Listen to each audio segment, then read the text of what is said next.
Welcome to Rajshahi silk city.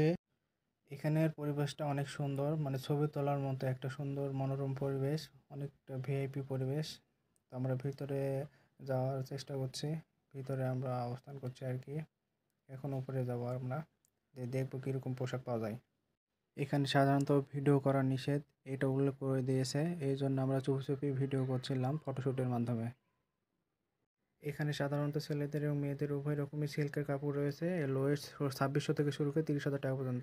অবশেষে আমরা দেখা শেষ করে বের হচ্ছি। এখানে আমরা বিভিন্ন রকমের স্টল দেখলাম, যেখানে সিল্কের এবং ইজি ব্র্যান্ডের অনেক পণ্য সামগ্রী আছে। তারপরে দৈনন্দিন রুম সাজানো থেকে শুরু করে মানি ব্যাগ, বিভিন্ন রকম জিনিসপত্র দেখতে পেয়েছি। এখানে এসে সবাই দেখতে পাবেন।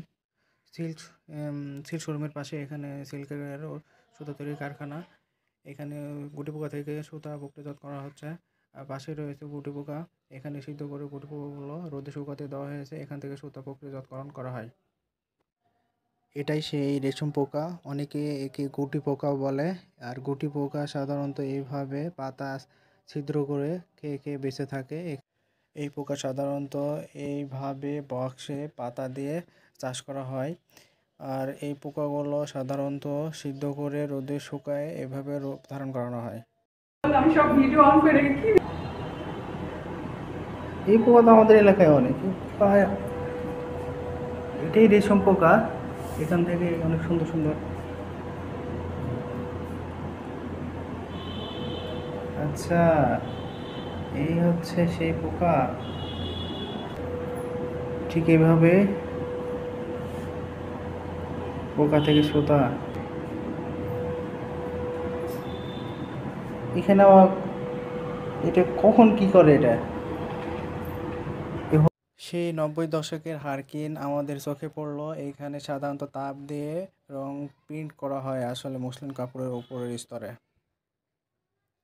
এখানে সিল্কের কাপড় নিয়ে এসে রাখা হয়েছে প্রিন্ট দেওয়ার জন্যে। এখানে হারিকেনে কিছু রং তাপ দিয়ে গলে সেটি বক্সের মাধ্যমে প্রিন্ট দেওয়া হয় আর কি। আর এখানে প্রিন্ট দিয়ে কিছু অংশ রেখে দিয়েছেন। ওই যে ওপাশে আছে ওগুলো সব বক্স প্রিন্ট দেওয়ার জন্য। এখানে স্তূপ করা রাখা আছে রেশমি কাপড়। এইসব রেশমি কাপড় অনেক দামি এবং ব্যয়বহুল। এগুলো বাইরের দেশে যায় এবং স্বনামধন্য ব্যক্তিরা এগুলো ব্যবহার করে থাকে। দেশের উচ্চবিত্ত যারা, তারা এগুলো ক্রয় করে থাকেন। এই কাপড় অনেকটা পাতলা। এখানে দুইটি পরল রয়েছে, তবু আমার হাত ভালোভাবে বোঝা যাচ্ছে। আমি আরেকটি পরল ছেড়ে দিয়ে একটি পরল ধরার চেষ্টা করলাম, সেখানে বোঝা যাচ্ছে অনেকটাই পাতলা। আর এই সিল্কের কাপড়টা অনেক সফট হয়। আর এখানে কিছু রং মাখিয়ে রাখা হয়েছে, এগুলো প্রিন্ট দিবে আর কি। তো এখানে ওনারা নামাজ পড়ছেন, কয়েকটা মেয়ে মানুষ ছিল। তো আমরা আসলে এখানে খুব দ্রুত বের হওয়ার জন্য চেষ্টা করছিলাম, ওনাদের যাতে নামাজ পড়ার বিঘাত না সৃষ্টি হয়। এখানে সাধারণত রেশম পোকা থেকে কাপড়, মানে সুতা প্রক্রিয়াজাত করানোর পরে কাপড় তৈরি করার পরে তাঁতি যে কাপড় তৈরি করেছেন সেগুলো এখানে ঝুলিয়ে রাখা হয়েছে। সাধারণত এগুলো প্রিন্ট দেওয়া হবে, প্রিন্ট দেওয়ার জন্য এখানে সব রাখা হয়েছে আর কি।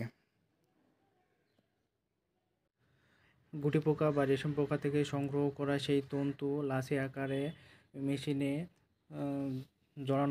জড়িত রাখা হয়। আর সেই লাসি আকারে তন্তুগুলো একটি বক্সে পেঁচিয়ে পেঁচিয়ে সেখানে রাখা হয় এবং সে তন্তুগুলো তাঁতের কাছে দেওয়া হয়। তাঁতি সেগুলো থেকে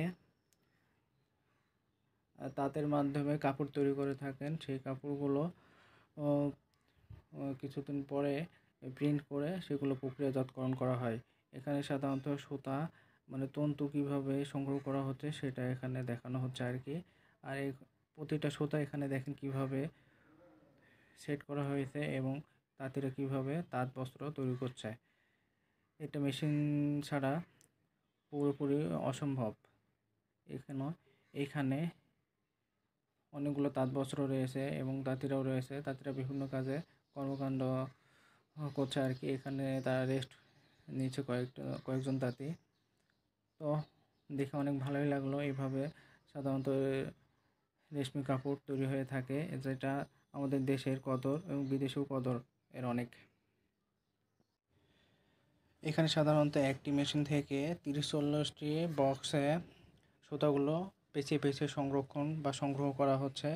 আর এই রেশমি কাপড় মানে আগের যে ডিমান্ড ফুল ছিল এখন সেরকম আছে, কিন্তু সেরকম কারিগর আগের মতো আর তৈরি হয় কিনা আমার জানা নেই, তবে আগে এর খুবই ডিমান্ড ছিল বিদেশিদের কাছে।